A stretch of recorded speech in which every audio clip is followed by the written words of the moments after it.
രാഷ്ട്രീയം ഏറെ ചർച്ച ചെയ്യുന്നൊരു കാലമാണല്ലോ. അതുമായി ബന്ധപ്പെട്ടുകൊണ്ട് നമ്മൾ പ്രത്യേകിച്ചും കേരളീയ കോണ്ടെക്സ്റ്റിൽ നമ്മൾ രാഷ്ട്രീയം പറയുമ്പോൾ പലപ്പോഴായി നമ്മുടെ മുമ്പിലേക്ക് വരുന്ന ഒരു വിഷയത്തെക്കുറിച്ച് അല്പം ചില കാര്യങ്ങൾ ചർച്ച ചെയ്യാനാണ് ഉദ്ദേശിക്കുന്നത്. പലപ്പോഴും നമ്മൾ കേട്ടിട്ടുണ്ടാവും.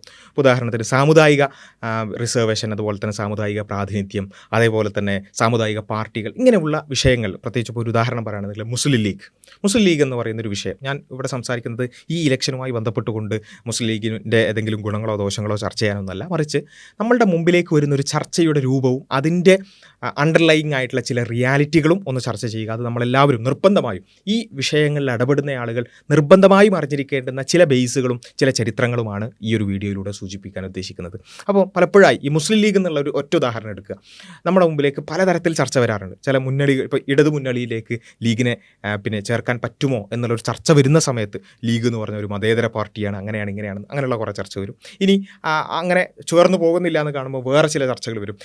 മുസ്ലിം ലീഗ് കണ്ടില്ലേ, പേരിൽ തന്നെ വർഗീയതയുണ്ട് എന്ന രൂപത്തിലുള്ള ചർച്ചകൾ കാണും. അപ്പോൾ ഇത് പലപ്പോഴായി ഇങ്ങനെ പല രൂപത്തിൽ കടന്നു വരുന്നതുകൊണ്ട് ആളുകൾക്ക് വലിയ കൺഫ്യൂഷനുള്ളൊരു വിഷയമാണ്. എന്താണ് ഈ സംഭവം, ഇനി ഇങ്ങനെയൊക്കെ ആവശ്യമുണ്ടോ, അല്ലേ? ഈവൻ അങ്ങനെ ഈ രൂപത്തിൽ സംസാരിക്കാത്ത ആളുകൾ പോലും ഒരുപക്ഷെ സാധാരണക്കാർ വളരെ സിമ്പിളായിട്ട് ആലോചിച്ചിട്ട് അങ്ങനെ ഒരു സമുദായത്തിൻ്റെ പേരിലൊക്കെ ഒരു രാഷ്ട്രീയ പാർട്ടി ആവശ്യമുണ്ടോ? ഓക്കെ, സമുദായത്തിന് ഇപ്പോൾ NSS ഉണ്ട്, SNDP ഉണ്ട്, അങ്ങനെ പലതരത്തിലുള്ള സംഘടനകളൊക്കെ ഉണ്ടാകും. പക്ഷേ ഒരു പാർട്ടിയൊക്കെ ആവശ്യമുണ്ടോ? പൊളിറ്റിക്കൽ ഇൻവോൾവ്മെൻ്റ് ഒക്കെ അതിൻ്റെ ആ ഒരു പേരിൽ ആവശ്യമുണ്ടോ? ഇങ്ങനെയുള്ള പലതരം ചർച്ചകൾ നമ്മുടെ മുമ്പിലേക്ക് കടന്നു വരാറുണ്ട്. ഇവിടെയാണ് നമ്മൾ എന്തുകൊണ്ട് ഇത് സംഭവിക്കുന്നു എന്നുള്ളതും എന്താണ് ഇതിൻ്റെ ചരിത്രപരമായ വസ്തുത എന്നുള്ളതും മനസ്സിലാക്കുക എന്നുള്ളത് വളരെ പ്രധാനപ്പെട്ട ഒരു കാര്യമാണ്. ഈ ചർച്ചയിൽ ഇടപെടുന്ന എല്ലാവരും അത് ഇതിനോട് യോജിക്കാം, വിയോജിക്കാം. പക്ഷേ ഇതെന്തിനാണ് ഇതെങ്ങനെയാണ് സംഭവിച്ചത് എന്ന് മനസ്സിലാക്കാതെയുള്ള ഒരു ഇടപെടൽ ആയിപ്പോകാതിരിക്കാനുള്ള ചില കാര്യങ്ങൾ മാത്രമാണ് നമ്മൾ ഇന്ന് സംസാരിക്കാൻ ഉദ്ദേശിക്കുന്നത്. ഒന്നാമത് നമ്മൾ മനസ്സിലാക്കേണ്ടത് നമ്മുടെ ഇന്ത്യയുടെ ഒരു പ്രത്യേകത നമ്മൾ ഉൾക്കൊള്ളണം എന്നുള്ളതാണ്.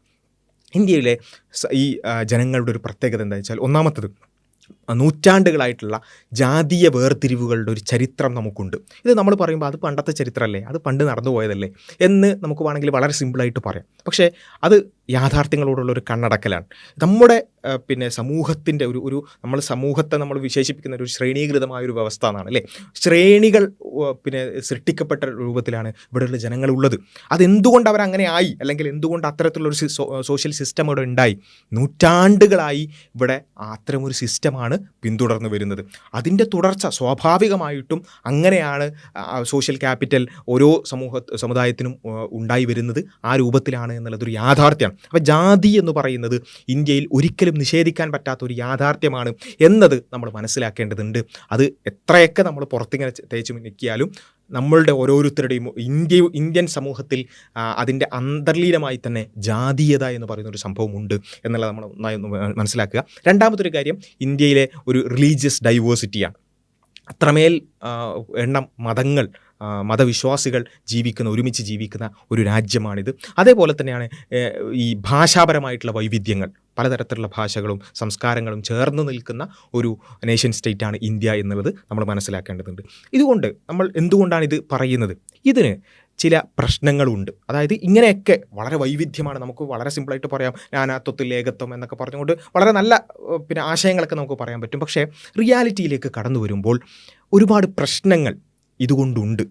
പ്രശ്നങ്ങൾ എന്നുള്ളത് കൊണ്ട് ഞാൻ ഉദ്ദേശിക്കുന്നത് പ്രാക്ടിക്കലായ ഒരുപാട് പ്രശ്നങ്ങൾ ഈ ഒരു സമൂഹത്തിൻ്റെ ഇത്തരം ഒരു സ്ട്രക്ചർ കൊണ്ട് ഉണ്ട് എന്നുള്ളത് നമ്മൾ മനസ്സിലാക്കേണ്ടതുണ്ട്. പലപ്പോഴും സംഭവിക്കുന്നത് മാർജിനലൈസ്ഡ് ആയിട്ടുള്ള, ഹിസ്റ്റോറിക്കലി തന്നെ അരികുവൽക്കരിക്കപ്പെട്ട സമൂഹങ്ങൾ, അത് ജാതീയമായിട്ടാകട്ടെ, അല്ലെങ്കിൽ മതപരമായിട്ടാകട്ടെ, അല്ലെങ്കിൽ ഭാഷാപരമായിട്ടാകട്ടെ, സാംസ്കാരികമായിട്ടാകട്ടെ, അരികുവൽക്കരിക്കപ്പെട്ട ഒരുപാട് സമുദായങ്ങൾ നമ്മളുടെ ഈ ഇന്ത്യയിൽ ഉണ്ട് എന്നതൊരു യാഥാർത്ഥ്യമാണ്.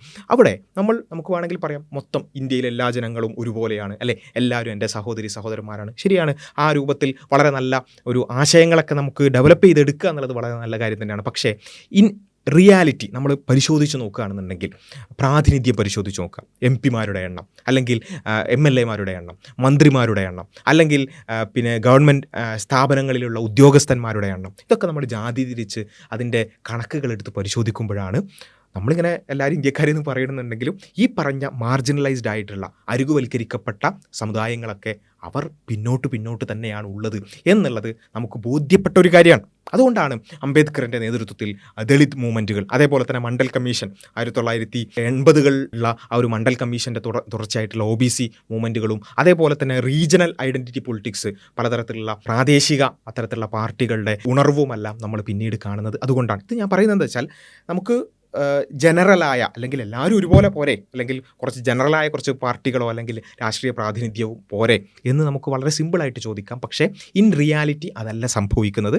മറിച്ച് അരികുവൽക്കരിക്കപ്പെട്ടവർ കൂടുതൽ അരികുവൽക്കരിക്കപ്പെട്ടു പോകുന്ന ഒരു അവസ്ഥയാണ് ഇന്ത്യൻ സമൂഹത്തിൽ സംഭവിക്കുന്നത് എന്ന ഒരു യാഥാർത്ഥ്യം നമ്മൾ ആദ്യം മനസ്സിലാക്കുക. ഇതിൻ്റെ തുടർച്ചയായിട്ട് വേണം നമ്മൾ ഈ ഐഡൻറ്റിറ്റി പൊളിറ്റിക്സ്, സ്വത്വ രാഷ്ട്രീയം അല്ലേ, ഓരോ മതവിഭാഗത്തിനോ അല്ലെങ്കിൽ ജാതി വിഭാഗങ്ങൾക്കോ അല്ലെങ്കിൽ ഭാഷാപരമായ ന്യൂനപക്ഷങ്ങൾക്കോ അങ്ങനെയുള്ള ആളുകൾക്കൊക്കെ അവർക്ക് അവരുടെ റൈറ്റ്സ്, അവരുടെ അവകാശങ്ങൾ നേടിയെടുക്കാനുള്ള ചില ടൂളുകളിലേക്ക് നമ്മൾ കടക്കുന്നത് ഇതിൻ്റെ തുടർച്ചയായിട്ടാണ്. അവിടെയാണ് ഈ ഐഡൻറ്റിറ്റി പൊളിറ്റിക്സ് എന്ന് പറഞ്ഞൊരു സംഭവം വരുന്നത്, സ്വത്വ രാഷ്ട്രീയം. അപ്പോൾ എന്താണ് ഈ സ്വത്വ രാഷ്ട്രീയം അല്ലെങ്കിൽ എന്താ പറയുക ഒരു സാമുദായിക പാർട്ടികൾ എന്നൊക്കെ പറയുമ്പോൾ ഇത് പലപ്പോഴും നമ്മൾ ചെയ്യുന്നത് വെച്ചാൽ സാമുദായിക പാർട്ടി, ദാറ്റ് മീൻസ് ഒരു സമുദായത്തിന് വേണ്ടി വാദിക്കുന്ന പാർട്ടി, ദാറ്റ് ഈസ് ഈക്വൽ ടു വർഗീയത അല്ലേ. വളരെ സിമ്പിൾ ഇക്വേഷനാണ്. നമുക്ക് കൂടുതൽ ചിന്തിക്കാനും ആലോചിക്കാനൊന്നും ഞാൻ റെഡിയല്ല എന്ന് തീരുമാനിക്കുന്ന ആളുകൾക്ക് വളരെ സിമ്പിളായിട്ട് ഒരു ഇക്വേഷൻ ഉണ്ടാക്കാൻ പറ്റിയൊരു സാധനമാണിത്. സാമുദായിക പാർട്ടി ഈക്വൽ ടു, അതായത് അവരൊരു സമുദായത്തിന് വേണ്ടിയോ ഒരു മതത്തിന് വേണ്ടിയോ അല്ലെങ്കിൽ ഒരു ജാതിക്ക് വേണ്ടിയോ വാദിക്കുന്നുണ്ട്, ദാറ്റ് ഈസ് ഈക്വൽ ടു വർഗീയത. നമുക്ക് വളരെ സിമ്പിളായിട്ട് ഇക്വേഷൻ പൂർത്തിയാക്കാം, നമുക്ക് പോയിട്ട് വീട്ടിൽ കിടന്നുറങ്ങുകയും ചെയ്യാം അല്ലേ. വളരെ സിമ്പിളാണ് കാര്യം. പക്ഷെ അങ്ങനെയല്ല സമൂഹത്തിൻ്റെ റിയാലിറ്റി എന്നുള്ളത് മനസ്സിലാക്കാൻ ആഗ്രഹിക്കുന്നവർ ബാക്കി കൂടി കേൾക്കുക. ഓക്കെ, അപ്പോൾ എന്താണ് ഈ ഐഡൻറ്റിറ്റി പൊളിറ്റിക്സ്, എന്താണ് ഈ കമ്മ്യൂണലിസം അല്ലെങ്കിൽ വർഗീയത? ഇത് തമ്മിൽ ഉള്ള വ്യത്യാസം നമ്മൾ കൃത്യമായി മനസ്സിലാക്കേണ്ടതുണ്ട്.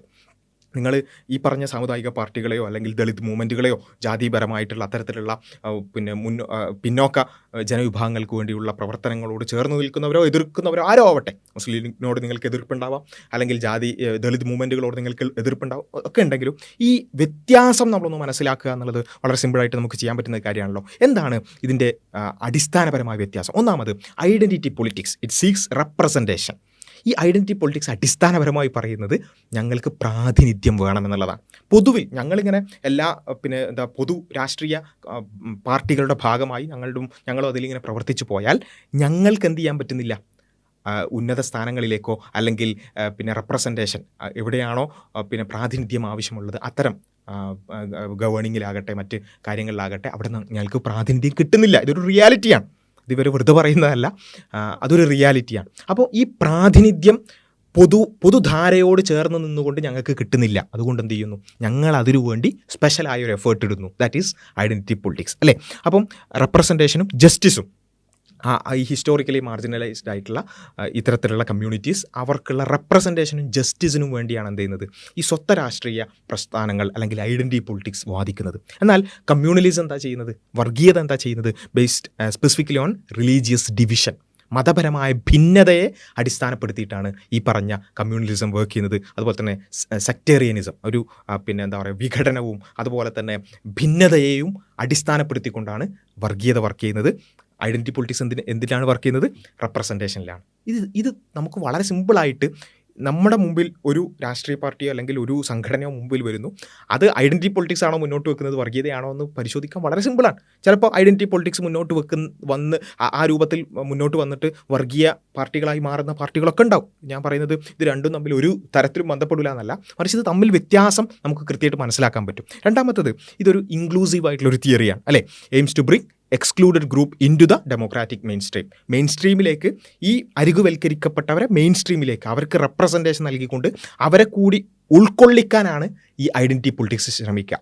എന്നാൽ കമ്മ്യൂണലിസം എന്താണ് ശ്രമിക്കുക, പ്രൊമോട്ട്സ് അസ് വേഴ്സസ് ദം, ഞങ്ങൾ അവർ എന്ന് പറയുന്ന ഒരു മൈൻഡ് സെറ്റ് മറ്റ് ഏതെങ്കിലും ഒരു കമ്മ്യൂണിറ്റിയെ മുന്നിൽ നിർത്തിക്കൊണ്ട് അവർ പ്രശ്നക്കാരാണ്, അവരിതാ ഞങ്ങളുടേത് അടിച്ചു മാറ്റുന്നു, അവരിതാ പ്രശ്നമുണ്ടാക്കുന്നു, ഞങ്ങൾ അവർക്കെതിരാണ് അല്ലെങ്കിൽ അവർ നമുക്കെതിരാണ് എന്ന രൂപത്തിലുള്ള അസ് വേഴ്സസ് ദം എന്ന് പറയുന്ന ഒരു മെൻറ്റാലിറ്റി നിരന്തരമായി അത് പ്രൊപ്പഗേറ്റ് ചെയ്യുക എന്നുള്ളതാണ് വർഗീയത ചെയ്യുക. എന്നാൽ ഈ ഐഡൻറ്റിറ്റി പൊളിറ്റിക്സ്, സ്വത്വരാഷ്ട്രീയം എന്താണ് ചെയ്യുക, അത് ഞങ്ങൾക്ക് കിട്ടേണ്ടുന്ന അവകാശങ്ങൾ അല്ലെങ്കിൽ ഞങ്ങളുടെ റെപ്രസെൻറ്റേഷൻ അതായിരിക്കും അവിടെ സംസാരിക്കുക എന്നുള്ളതാണ്.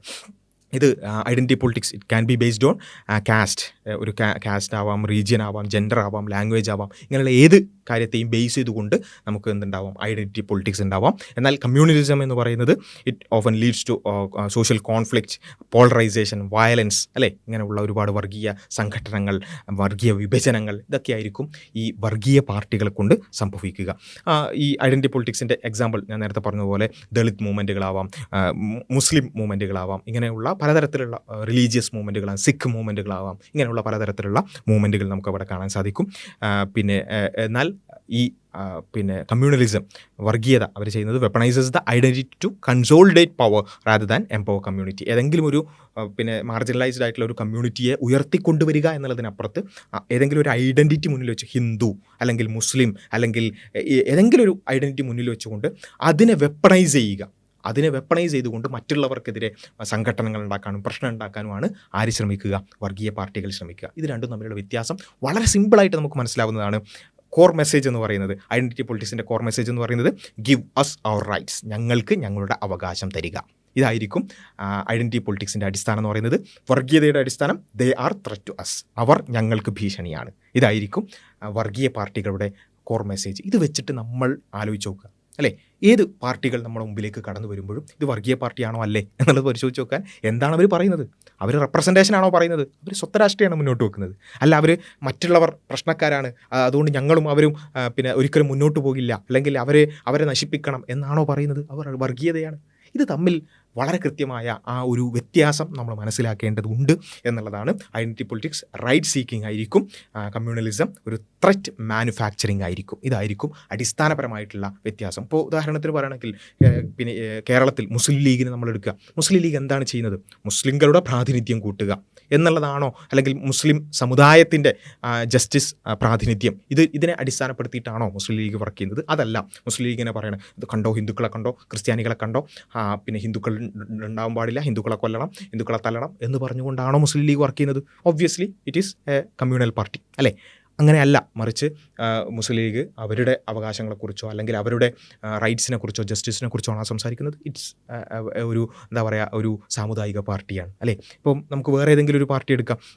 അപ്പം BDJS, അല്ലേ, ഈഴവ പാർട്ടിയായിട്ടൊക്കെ മുന്നോട്ട് വന്നതാണ്. ഈ BDJS എന്താണ് ചെയ്യുന്നത് നമ്മൾ നോക്കിയാൽ മതി, അല്ലേ? BDJS ഈഴവ കമ്മ്യൂണിറ്റി അവർക്കുള്ള റെപ്രസെൻറ്റേഷൻ പ്രശ്നമാണ്, അല്ലെങ്കിൽ അത് അത്ര റെപ്രസെൻറ്റേഷൻ ഇല്ല, അതുകൊണ്ട് ഈഴവ കമ്മ്യൂണിറ്റിയെ ആ നിലക്ക് ഉയർത്തിക്കൊണ്ടുവരണം എന്ന നിലക്ക് ഈഴവർക്ക് വേണ്ടി വർക്ക് ചെയ്യുകയാണോ? എങ്കിൽ ദാറ്റ് ഈസ് ഐഡൻറ്റിറ്റി പൊളിറ്റിക്സ്. അതല്ല വർഗീയത പറഞ്ഞുകൊണ്ട്, മറ്റുള്ളവരോട് വെറുപ്പ് പറഞ്ഞുകൊണ്ട്, വിദ്വേഷം പറഞ്ഞുകൊണ്ടാണോ അവർ മുന്നോട്ട് വെക്കുന്നത്? It is A communal party, അല്ലേ? ഇത് ഏത് നിലക്കും പറയാം. അതേപോലെ തന്നെ കേരള കോൺഗ്രസ്, അല്ലേ, ക്രൈസ്തവ പാർട്ടി അല്ലെങ്കിൽ ക്രൈസ്തവരുടെ ഉന്നമനത്തിന് വേണ്ടി ആ രൂപത്തിൽ പ്രവർത്തിക്കുന്ന ഒരു പാർട്ടി.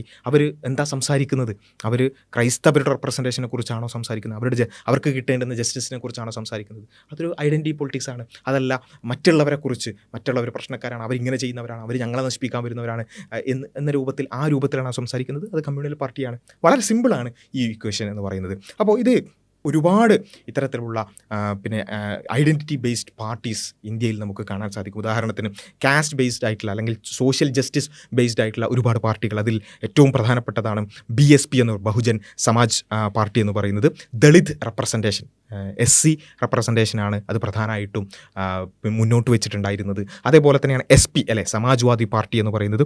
OBC, അല്ലെ, OBC മൂവ്മെൻ്റ് ആയിക്കൊണ്ടാണ് യാദവ കമ്മ്യൂണിറ്റി, പ്രത്യേകിച്ചും ഉത്തർപ്രദേശിലുള്ള യാദവ കമ്മ്യൂണിറ്റികളെ കൊണ്ടുവരിക എന്നുള്ള ഒരു ഉദ്ദേശത്തിലാണ് SP ഉണ്ടായിരുന്നത്. അതുപോലെ തന്നെയാണ് RJD എന്ന് പറയുന്നത്, രാഷ്ട്രീയ ജനതാദൾ, അല്ലെ, OBC മുസ്ലിം കോയലീഷനാണ് യഥാർത്ഥത്തിൽ ബീഹാറിലൊക്കെ ഉണ്ടായിരുന്ന ലാലു പ്രസാദ് യാദവിൻ്റെയൊക്കെ RJD യഥാർത്ഥത്തിൽ ആ രൂപത്തിലാണ് മുന്നോട്ട് വന്നിട്ടുണ്ടായിരുന്നത്. ഇനി റിലീജിയസ് ഐഡൻറ്റിറ്റി തന്നെ മുന്നോട്ട് വെച്ചുകൊണ്ട് നമ്മൾ മുസ്ലിം ലീഗിനെ കുറിച്ച് പറഞ്ഞു. അതുപോലെ തന്നെ AIMIM, അല്ലെ, ഉവൈസിയുടെ ഒക്കെ പാർട്ടി, അവരും ഒരു മുസ്ലിം പൊളിറ്റിക്കൽ റെപ്രസെൻറ്റേഷന് വേണ്ടിയിട്ടാണ് ഹൈദരാബാദിലും UP-യിലൊക്കെ പ്രധാനമായിട്ടും ബേസ് ചെയ്തുകൊണ്ട് അവർ മുസ്ലിം റെപ്രസെൻറ്റേഷനാണ് പറഞ്ഞുകൊണ്ടിരിക്കുന്നത്. അതുപോലെ തന്നെ ശിരോമണി അകാലി ദൾ, ഒരു സിഖ് കമ്മ്യൂണിറ്റിയുടെ ഐഡൻറ്റിറ്റിയും അതുപോലെ തന്നെ അത്തരത്തിലുള്ള ജസ്റ്റിസിനു വേണ്ടിയാണ് ശിരോമണി അകാലിദൾ സംസാരിക്കുന്നത്. അതേപോലെ തന്നെയാണ് റീജിയണൽ ഐഡൻറ്റിറ്റി. അതിലേറ്റവും പ്രധാനമായിട്ട് നമുക്ക് വളരെ പരിചിതമായിട്ടുള്ള DMK, അല്ലെ, തമിഴ്നാട്ടിലുള്ള DMK, ഒരു തമിഴ് കൾച്ചറൽ ഐഡൻറ്റിറ്റി, ഒരു ദ്രാവീഡിയൻ ഐഡിയോളജിയാണ് അവർ മുന്നോട്ട് വെക്കുന്നത്. അതുപോലെ തന്നെയാണ് ശിവസേന, അല്ലെ, മറാത്തി ഐഡൻറ്റിറ്റി മുന്നോട്ട് വെച്ചുകൊണ്ടാണ് ശിവസേന വരുന്നത്. ഇത് ഞാൻ പറയുമ്പോൾ ചില ആൾക്കാർക്ക് ശിവസേന വർഗീയ പാർട്ടികളല്ലേ? ശിവസേനയുടെ അടിസ്ഥാനം എന്ന് പറയുന്നത് എന്താണ്? ഒരു മറാത്തി ഐഡൻറ്റിറ്റിയാണ് അല്ലേ? മഹാരാഷ്ട്ര ഫസ്റ്റ് പൊളിറ്റിക്സ് ആണ് അവർ മുന്നോട്ട് വെക്കുന്നത്. പക്ഷേ അവർ എന്ത് ചെയ്തിട്ടുണ്ട്? അതിനപ്പുറത്തേക്ക് നേരത്തെ പറഞ്ഞ ആ ലൈന് ക്രോസ് ചെയ്തുകൊണ്ട് വർഗീയ സംഘടനകളിലേക്ക് പോയിട്ടുണ്ട്. ആ മറാത്ത ഐഡൻറ്റിറ്റിക്ക് വേണ്ടി അവരുടെ ഉന്നമനത്തിന് വേണ്ടി വർക്ക് ചെയ്യുക എന്നുള്ളതിനപ്പുറത്തേക്ക് എന്ത് ചെയ്തിട്ടുണ്ട്? ചില കമ്മ്യൂണൽ റയോട്ട്സിൽ അടക്കം പങ്കെടുത്തിട്ടുണ്ട് എന്നുള്ളത് നമുക്കറിയാം. അപ്പോൾ ഈ പറഞ്ഞ ആരും ഒരിക്കലും ഒരു വർഗീയ പാർട്ടി ആവില്ല എന്നല്ല ഞാൻ പറയുന്നത്. മറിച്ച് എന്താണ് ഐഡൻറ്റിറ്റി പൊളിറ്റിക്സ്? ഐഡൻറ്റിറ്റി പൊളിറ്റിക്സ് ഇങ്ങനെ ഐഡൻറ്റിറ്റി മുന്നോട്ട് വെച്ചുകൊണ്ട് പറയുക എന്നുള്ളതാണ്. ആ ലൈന് ക്രോസ് ചെയ്തുകൊണ്ട് മറ്റുള്ളവരെ ഉപദ്രവിക്കുക, മറ്റുള്ളവരെ ത്രട്ടൻ ചെയ്യുക എന്നുള്ള അവസ്ഥയിലേക്ക് എത്തിയാൽ അത് കമ്മ്യൂണൽ പാർട്ടി ആവും എന്നുള്ളതാണ് നമ്മൾ മനസ്സിലാക്കേണ്ടത്. അപ്പോൾ ഒരു അടിസ്ഥാന ഒരു മെസ്സേജ് നമ്മൾ പറയേണ്ടത് identity politics is A tool for inclusion. Identity politics എന്ന് പറഞ്ഞാൽ ഒരു മെയിൻ സ്ട്രീമിലേക്ക് മാർജിനലൈസ് ചെയ്ത കമ്മ്യൂണിറ്റീസിനെ ഇൻക്ലൂഡ് ചെയ്യുക, ഇൻക്ലൂഷന് വേണ്ടിയുള്ളൊരു ടൂളാണ് യഥാർത്ഥത്തിൽ ഐഡൻറ്റിറ്റി പൊളിറ്റിക്സ് എന്ന് പറയുന്നത്. എന്നാൽ communalism is A tool for division, അല്ലേ? വിഭജനത്തിനുള്ള വിഭാഗീയതക്കുള്ള ഒരു ടൂളാണ് ഈ കമ്മ്യൂണലിസം, വർഗീയത എന്ന് പറയുന്നത് നമ്മൾ മനസ്സിലാക്കുക. അപ്പോൾ ഇവിടെ അടിസ്ഥാനപരമായി ഈ ഒരു സ്വത്വം എന്ന് പറയുന്നതിനെ രണ്ട് രൂപത്തിൽ കാണുകയാണ് ഇവിടെ രണ്ട് തരത്തിൽ സംഭവിക്കുന്നത്, അല്ലേ? ഒന്നാമത്തെ ഒരു പോസിറ്റീവ് ഒരു ആസ്പെക്റ്റാണ്. ഒരു തൻ്റെ സ്വത്വം, തൻ്റെ മതം, തൻ്റെ പിന്നെ ജാതി അല്ലെങ്കിൽ തൻ്റെ സമുദായം എന്ന് പറയുന്നതിന് ഒരു പോസിറ്റീവായിട്ട് എടുക്കുക. അപ്പോൾ എന്താ? ഒരു നാച്ചുറൽ ആയിട്ടുള്ള strong attachment to one's own community. അതാണ് ഒരു പോസിറ്റീവ് ആസ്പെക്റ്റ് എന്ന് പറയുന്നത്. സാമുദായികത എന്ന് പറയുന്നത് drives effort for social and economic upliftment. ആ ഒരു സമുദായത്തിൻ്റെ, എൻ്റെ സമുദായത്തിൻ്റെ സോഷ്യലായ എക്കണോമിക്കലായ ഒരു അപ്ലിഫ്റ്റ്മെൻറ്റ്, അവരുടെ ഒരു ഉന്നമനത്തിന് വേണ്ടി സംസാരിക്കുക, അല്ലെങ്കിൽ അതിനുവേണ്ടി പ്രവർത്തിക്കുക, അവരുടെ വെൽഫെയറിന് വേണ്ടി, അതുപോലെ തന്നെ അങ്ങോട്ടും ഇങ്ങോട്ടുള്ള പരസ്പര സഹകരണത്തിന് വേണ്ടി പ്രവർത്തിക്കുക എന്നുള്ളതാണ് ഇതിൻ്റെ പോസിറ്റീവ് ആസ്പെക്റ്റിൽ സംഭവിക്കുന്നത്. എന്നാൽ നെഗറ്റീവ് ആസ്പെക്റ്റിൽ എന്താണ് സംഭവിക്കുക? അതൊരു അവിടെ ഒരു സോഷ്യൽ എൻജിനീയറിങ് നടക്കുകയാണ്, അല്ലേ? ഒരു പിന്നെ ഈ നിലക്കുള്ള ഒരു എൻ്റെ സമുദായത്തിൻ്റെ റൈറ്റ്സ് എന്നുള്ളതിനപ്പുറത്തേക്ക് ഏതെങ്കിലും രൂപത്തിൽ മറ്റ് ഏതെങ്കിലും ഗ്രൂപ്പുകളെ മുന്നിൽ കാണിക്കുക, അവർ പ്രശ്നക്കാരാണ്, അല്ലെങ്കിൽ അവരെ ഇല്ലാതാക്കണം, അവരെ തല്ലണം, അവരെ കൊല്ലണം എന്ന രൂപത്തിലേക്ക് ഈ ഒരു ഐഡൻറ്റിറ്റിയെ ഒരു ടൂളാക്കി എടുത്തുകൊണ്ട് ഡിവിഷന് വേണ്ടി പ്രവർത്തിക്കുക എന്നുള്ളതാണ് ഇതിൻ്റെ നെഗറ്റീവ് ആസ്പെക്റ്റ് എന്ന് പറയുന്നത്. അപ്പം അവിടെ പ്രധാനമായിട്ട് നമുക്ക് കാണാൻ പറ്റും ഇൻടോളറൻസും ഹെയ്ട്രഡും അതുപോലെ തന്നെ ഏതെങ്കിലും രൂപത്തിൽ മറ്റുള്ളവരെ മുന്നിൽ കാണിച്ചുകൊണ്ടുള്ളൊരു പ്രവർത്തനവുമാണ് അവിടെ പ്രധാനമായിട്ടും സംഭവിക്കുക എന്നുള്ളത് നമ്മൾ മനസ്സിലാക്കണം. ഈ ഒരു വ്യത്യാസം തിരിച്ചറിയാതെ നമ്മൾ എന്ത് ചെയ്യരുത്? ഇത്തരം വിഷയങ്ങൾ സംസാരിക്കാൻ പാടില്ല. അതാണ് അടിസ്ഥാനപരമായിട്ട് എനിക്ക് പറയാനുള്ളത്. നമുക്ക് ഏത് പാർട്ടിയെയും എതിർക്കാം, അതിനോട് യോജിക്കാം, വിയോജിക്കാം, ഒക്കെ ചെയ്യാം. പക്ഷേ നമ്മൾ എന്ത് ചെയ്യരുത്? നമുക്ക് വിയോജിപ്പുണ്ട് എന്നുള്ളത് കൊണ്ട് ഒരു സമുദായത്തെ റെപ്രസെൻറ്റ് ചെയ്യുന്നു, ദളിതുകളെ റെപ്രസെൻറ്റ് ചെയ്യുന്നു, മുസ്ലിങ്ങളെ റെപ്രസെൻറ്റ് ചെയ്യുന്നു, so that it is A communal party എന്ന രൂപത്തിൽ വളരെ സിമ്പിളായി നമ്മൾ എന്ത് ചെയ്യരുത്? സിംപ്ലിസ്റ്റിക്കായി കാര്യങ്ങളെ കാണരുത് എന്നുള്ളതാണ്. അപ്പോൾ അടിസ്ഥാനപരമായി നമ്മൾ പറഞ്ഞു വരുന്നത് ഈ സ്വത്വം അതിനെ ഒരു മെക്കാനിസം ഫോർ സർവൈവലായി എങ്ങനെയാണ് പരിവർത്തിപ്പിക്കുന്നത് സ്വത്വ രാഷ്ട്രീയം എന്നുള്ളതാണ് നമ്മൾ പറഞ്ഞത്. എന്തൊക്കെ പറഞ്ഞാലും ഇന്ത്യൻ സൊസൈറ്റി എന്ന് പറയുന്നത് അതിൻ്റെ അടിസ്ഥാനപരമായി തന്നെ ഒരു ശ്രേണീകൃതമായ ഒരു വ്യവസ്ഥയാണ് ഇവിടെ ഉള്ളത്. ഇവിടെ തൊട്ടുകൂടായ്മ പിന്നെ ആ രൂപത്തിൽ തന്നെ ഉണ്ടായിരുന്നൊരു സൊസൈറ്റിയാണ്. ജാതീയത അത്രമേൽ ആഴത്തിൽ ഇന്ത്യൻ സൊസൈറ്റിയിൽ ഒരു യാഥാർത്ഥ്യമായി തന്നെ നിലനിൽക്കുന്ന ഒന്നാണ്.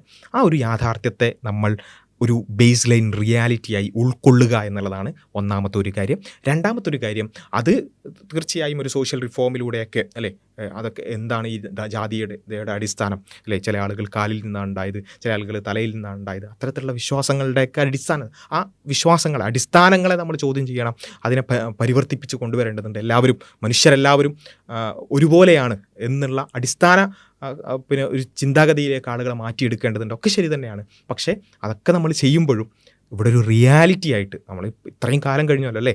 ഈ പിന്നെ തൊട്ടുകൂടായ്മയൊക്കെ നിരോധിച്ചിട്ട് എത്ര കാലമായി? ഇപ്പോഴും നമ്മൾ പരിശോധിച്ച് നോക്കുകയാണെന്നുണ്ടെങ്കിൽ ഈ പറഞ്ഞ അരികുവൽക്കരിക്കപ്പെട്ട സൊസൈറ്റികൾക്ക് റെപ്രസെൻറ്റേഷൻ ഇല്ല. എം പിമാരാകട്ടെ, നല്ല നല്ല യൂണിവേഴ്സിറ്റികളുടെ ഡീനുമാരാകട്ടെ, അല്ലെങ്കിൽ അതിൻ്റെ പ്രൊഫസർമാരാകട്ടെ, അതിൻ്റെയൊക്കെ കണക്കെടുത്ത് നോക്കിയാൽ നമുക്ക് എല്ലായിടത്തും കാണാൻ പറ്റുന്നത് ഈ പറഞ്ഞ ഉയർന്ന ജാതി എന്ന് പറയുന്ന ആളുകൾ വളരെ കൂടുതലാണ്. അല്ലാത്തവർ വളരെ വളരെ അവരുടെ പിന്നെ ജനസംഖ്യാനുപാതം എടുത്ത് പരിശോധിച്ച് നോക്കുകയാണെന്നുണ്ടെങ്കിൽ വളരെ വളരെ കുറവാണ്, അല്ലേ? ഈവൻ ഇപ്പോൾ വളരെ സിമ്പിളായിട്ട് നമുക്ക് പെട്ടെന്ന് മനസ്സിലാകാനുള്ള ഉദാഹരണം പറയുകയാണെന്നുണ്ടെങ്കിൽ രാഹുൽ ഗാന്ധിയുടെ ഈ അടുത്ത് നടന്നൊരു പത്രസമ്മേളനത്തിൽ അദ്ദേഹം ചോദിച്ചു, ഇവിടെ ഇരിക്കുന്നതിൽ ഒ ബി സി കമ്മ്യൂണിറ്റികളിൽപ്പെട്ട എത്ര ആളുകളുണ്ട് ചോദിക്കുമ്പോൾ ഒരു ക്യാമറാമാനാണെന്ന് എൻ്റെ ഓർമ്മ ഒരാൾ മാത്രമാണുള്ളത്. അപ്പോൾ ഒന്ന് ആലോചിച്ച് നോക്കുക, നമ്മളൊക്കെ എന്ത് ചിന്തിക്കണം എന്നടക്കം തീരുമാനിക്കുന്ന മീഡിയ റൂമുകൾ, നാഷണൽ മീഡിയയിൽ വർക്ക് ചെയ്യുന്നവരിൽ OBC കാരനായിട്ട് ഒരു ക്യാമറാമാൻ മാത്രമാണ് ഉള്ളത്. ബാക്കി എല്ലാവരും ഈ പറഞ്ഞ ഈ ഉന്നത ജാതി എന്ന് പറയുന്ന അല്ലെങ്കിൽ ഉയർന്ന ജാതി എന്ന് പറയുന്ന അത്തരം കമ്മ്യൂണിറ്റികളിൽ നിന്നാണ്. എന്തുകൊണ്ടത് സംഭവിക്കുന്നത്? ഇവിടെ ഇന്ത്യൻ സൊസൈറ്റി എന്ന് പറഞ്ഞാൽ അതിൽ ഈ ഉയർന്ന ജാതി എന്ന് പറയുന്ന ഒരു കമ്പാരിറ്റീവ്ലി കുറവാണ് അല്ലേ, അല്ലാത്തവരാണ് കൂടുതൽ. എന്നിട്ടും എന്തുകൊണ്ടാണ് ഇവർക്ക് കൂടുതൽ റെപ്രസെൻറ്റേഷൻ കിട്ടുന്നത്?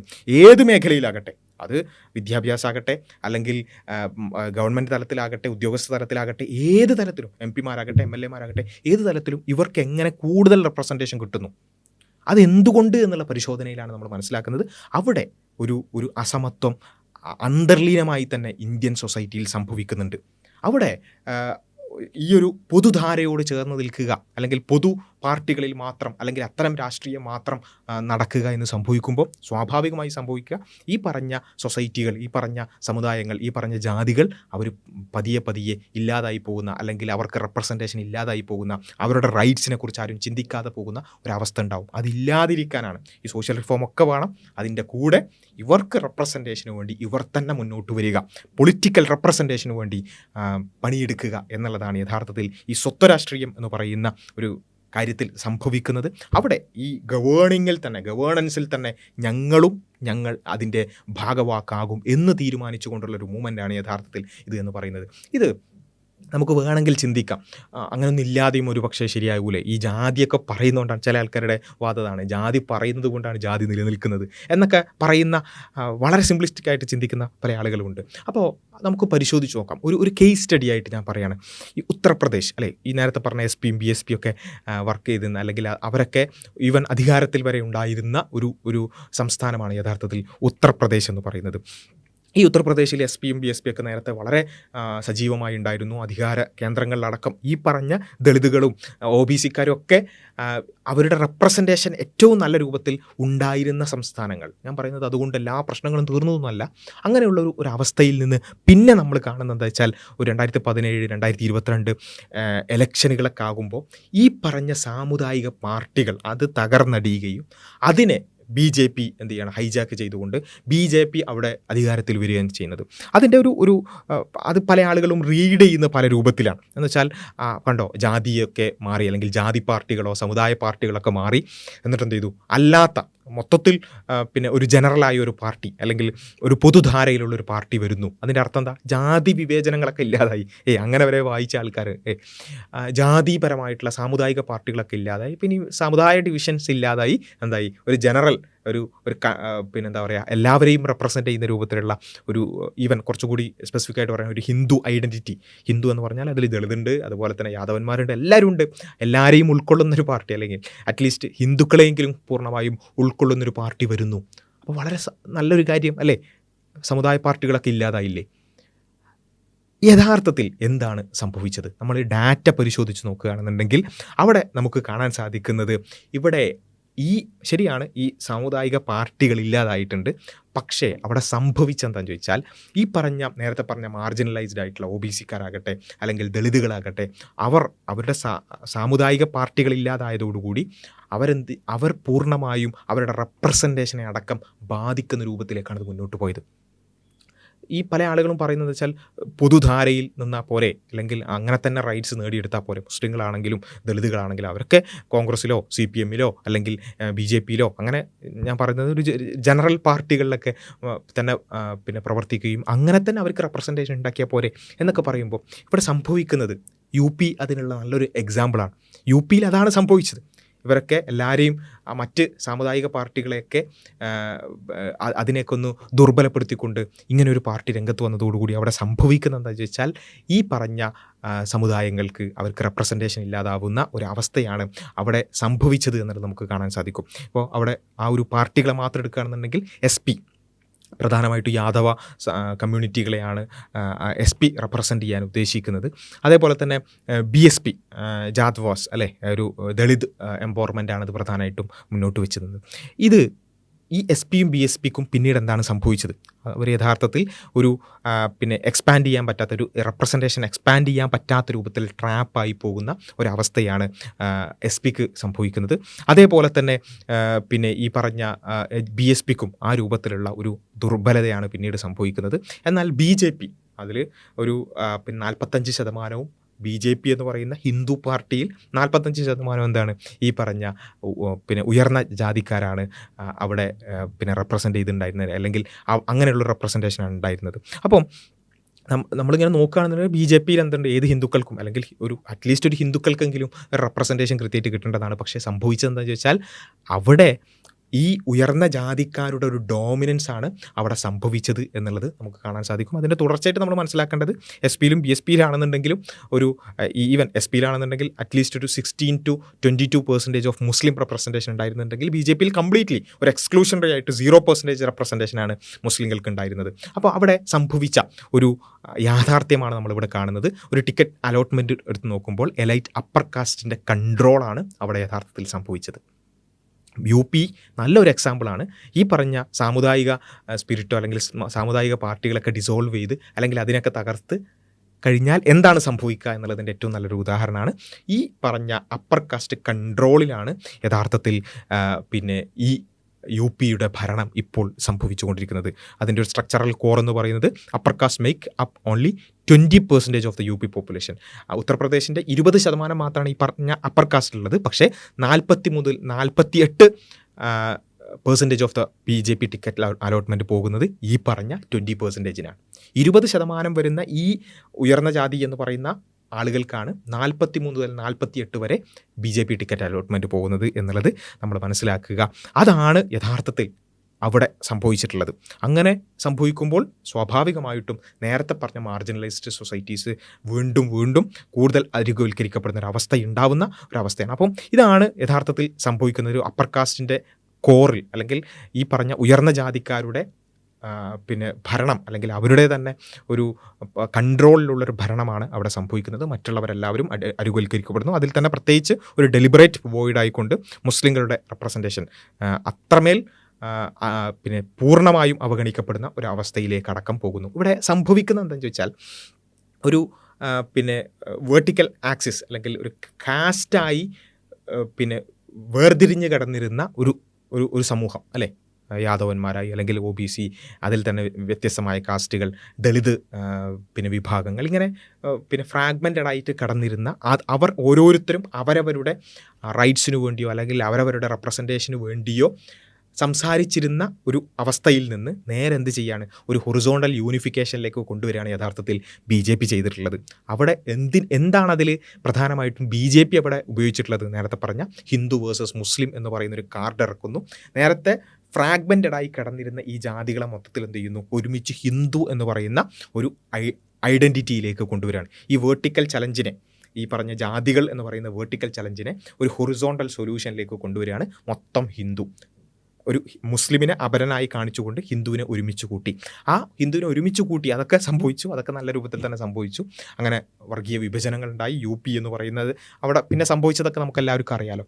ഈ പൊളിറ്റിക്കൽ യൂണിറ്റി അല്ലെങ്കിൽ ഹിന്ദു എന്ന പേരിൽ മുസ്ലിമിനെ അപരനായി കാണിച്ചുകൊണ്ടുള്ള ഹിന്ദു യൂണിറ്റിയിലൂടെ അവസാനം സംഭവിച്ചെന്ന് വെച്ചാൽ ഈ 20% വരുന്ന ഉയർന്ന ജാതിക്കാർ 48 വരെ അല്ലെങ്കിൽ ഏകദേശം 50% വരെ റെപ്രസെൻറ്റേഷനിലേക്ക് വരികയും നേരത്തെ SP ആയിട്ടും BSP ആയിട്ടൊക്കെ പ്രവർത്തിച്ചിരുന്നപ്പോൾ അവർക്ക് കിട്ടിയിരുന്ന റെപ്രസെൻറ്റേഷൻ കുത്തനെ ഇടിയുകയും ചെയ്യുന്ന ഒരു റിയാലിറ്റിയാണ് നമുക്ക് അവിടെ കാണാൻ സാധിക്കുന്നത് എന്നുള്ളതാണ്. അവിടെയാണ് നമ്മൾ ഈ ഒരു വ്യത്യാസം, എന്തുകൊണ്ട് ഈ പറഞ്ഞ മാർജിനലൈസ്ഡ് ആയിട്ടുള്ള കമ്മ്യൂണിറ്റീസ് അവരവരുടെ റെപ്രസെൻറ്റേഷന് വേണ്ടി പ്രത്യേകമായി തന്നെ സംഘടിക്കുന്നതിൻ്റെ ഒരു ഇന്ത്യൻ കോണ്ടെക്സ്റ്റിലുള്ള ഒരു യുക്തി നമ്മൾ മനസ്സിലാക്കേണ്ടത് അവിടെയാണ്.